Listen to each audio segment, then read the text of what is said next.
Будемо заливати нову прошивку на мультиметр осцилограф NIRSI 2C53T. Для переходу в режим прошивки затискаємо клавішу меню і натискаємо клавішу вимкнення. З'являється ось як флешка наш мультиметр.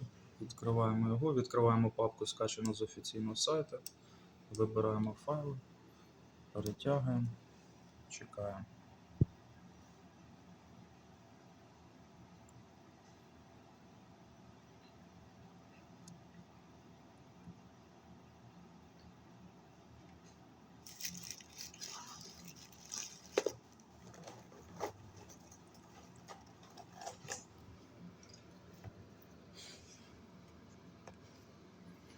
Перевіряємо.